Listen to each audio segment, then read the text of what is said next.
So we have fun with these things.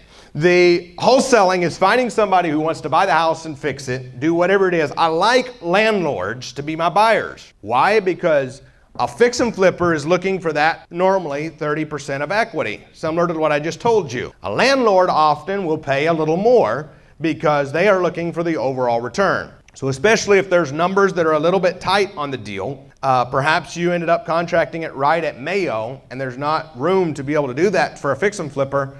A lot of times a landlord is a great way to still sell it and make some money. Now again, I'm going to tell you this afternoon and tomorrow why you should never wholesale anything. But right now I want to share with you a way to get some quick checks whenever you need them. How many thinks it's cool to have a talent to be able to go out in any given market at any given time and in a few days or few weeks pull together a 5-figure check? Yeah. It's fun. So that's why I teach wholesaling. I like for anybody and everybody to have that ability to be able to do that. So these are a few ways to get them calling. Something else is, there's 2 ways to pay the people. Number 1 is to hire them. VAs, pay them per hour, right? Do things like that. Number 2 is to pay them when you do deals. So I'm going to tell you about the field agent. Write this down. Field agent on steroids. So a field agent is someone who drives around driving for dollars for you, basically. You pay them per for sale by owner they send you. So I found a guy who was a meter reader. I said, I'll pay you $5. No, I didn't. Forgive me. So that's the normal offer I would make. I'd pay him $5 per filled out lead sheet. And this guy said, well, he had an Australian accent.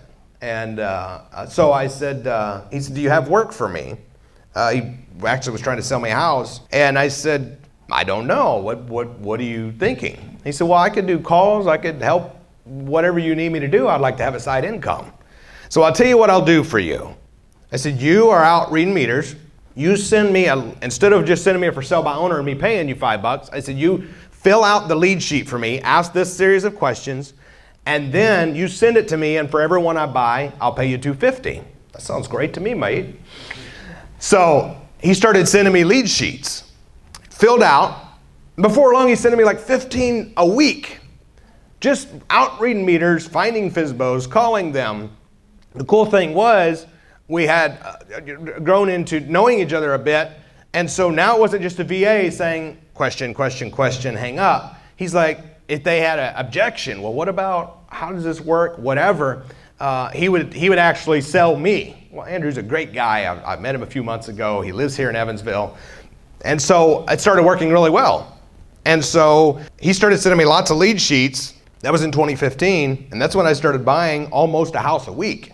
So here he was spending 5 to 10 hours a week, which half of it he was out there anyway, so who cares? 5 to 10 hours a week dialing for me, getting an extra $400 a week. So he was in heaven because he wasn't making a whole lot more than that at his main meter reading job. So he was like 150 or 70% his income just by this extra few hours a week for me. Fell in love with it. So think about someone who you could get to do calls for you. Someone who could call for sale by owners, dial them, and ask them the right questions. So there's really only 3 things to do. Get leads. Write this down. This is the whole business right here. This is what I'm going to be teaching you for the entirety of these 3 days. Number 1, get leads. Some of you have this memorized. Number 2, follow up. Talk to the sellers. Ask the question. Number 3, get the contract okayed ASAP. That's it. Then once you buy the house, there's only 3 things to do. How many knows what they are? Get leads, buyers, follow up, then get the freaking money. GTFM. So how do you run this entire business? It's with those 3 steps on each side. That is it. So anytime there's a challenge, if you're not buying houses, I assure you it's one of those 3 things are missing. A, you don't have leads, so we got to fix that with you. B, you have leads and you either aren't on the phone with them or saying the wrong thing on the phone with them, or C, you're not following up and getting the contract. Time and circumstance changes every seller's mind, and that goes both directions. I remember in the past having team members who I found out was negotiating deals and didn't send out contracts rapidly. How many knows when 72 hours go by, that's an eternity?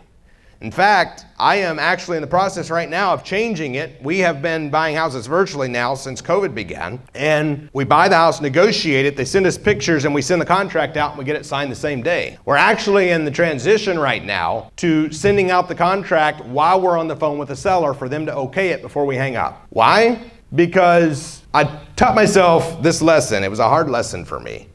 Anybody besides me a little bit of a control freak when it comes to your money and business? Probably all of us, at least a little bit, right? So I started doing the houses virtually. I'm buying them virtually, and it's going well. COVID hit, everything is great. We're doing a Zoom walkthrough if we need to, or they're sending us photos, videos, we're lockboxes, everything is just going great. And a guy calls last year, I believe it was last year, I don't know, maybe it was late 2020, whenever it was, and he's in Louisville. He's actually 10, maybe 15 minutes from my house. And it's 100 and whatever, I don't remember the numbers, but $130,000 house, let's say, and he's asking 70, is that the least you can take? 65, is that the best you can do? 60, I said, okay, cool. So it's like, the math works, right? Needs a little bit of rehab, but it's livable. So I said, cool. I actually have meetings tonight till 6. I hadn't went to buy a house for a long time. I've kind of got the itch. I want to just go out and get a contract signed again with my old-fashioned manila folder like I used to and bring back good memories. So I said, I have meetings tonight till 7:30 or 8 or whatever it was. Is it okay if I come by late tonight, or you prefer in the morning? He goes, morning's better. I said, cool. What time? 9? Awesome. So I'll see you at 9 a.m. So I'm all excited. I'm getting ready to go buy my first house in person for the last while because I've been doing them all virtually. And I get a phone call about 9 p.m. I said, hello. He goes, hey, Andrew, I just want you to know that you won't need to come by in the morning. I said, why is that? He said, some guy just got a phone with me. He offered me actually 58, but he sent me the contract while we was on the phone. What? So I said, I thought we had discussed me giving you more than that. He goes, yeah, but he was ready to move forward right away. Crap.